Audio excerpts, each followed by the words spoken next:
गौतम बुद्ध की कहानी। दोस्तों, आज हम आपको गौतम बुद्ध के जीवन की कहानी बताने वाले हैं।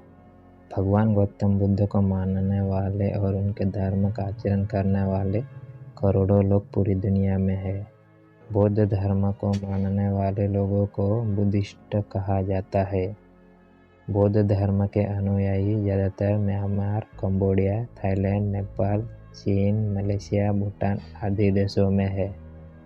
गौतम बुद्ध का जन्म 563 ईसा पूर्व नेपाल में लुम्बिनी नामक स्थान पर हुआ था। गौतम बुद्ध के पिता एक राजा थे जिनका नाम शुद्धोधन और माता का नाम महामाया था।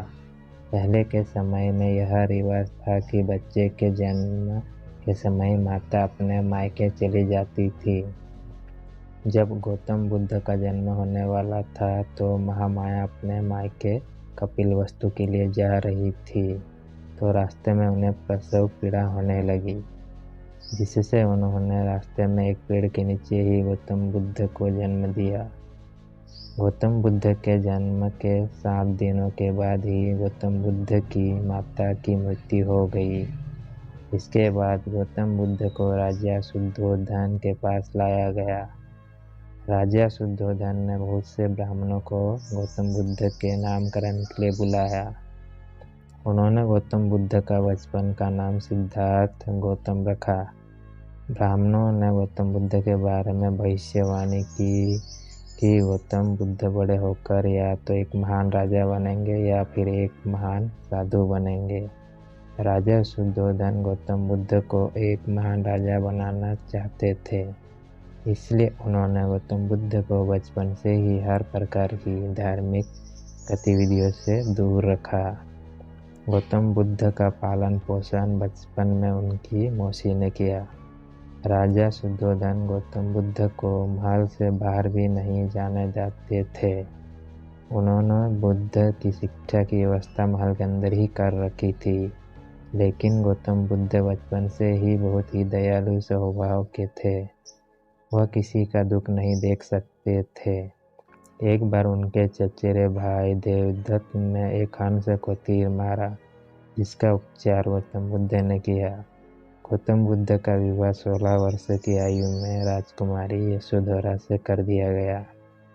गौतम बुद्ध बड़े हुए और अपने महल से बाहर कदम रखा तो उन्होंने संसार में बीमारी, सांसारिक दुख और बुढ़ापे को देखा। वह इन सब प्रश्नों के उत्तर को खोजना चाहते थे। इसी खोज के लिए उन्होंने एक रात को अपने पिता के महल को त्याग दिया। उन्होंने एक नदी में स्नान किया और अपने बाल कटाकर साधु के भेष में आ गए। इसके बाद वह भिक्षा मांगने लगे। वह भिक्षा मांगते हुए मगध नरेश बिंबसार के पास पहुँचे।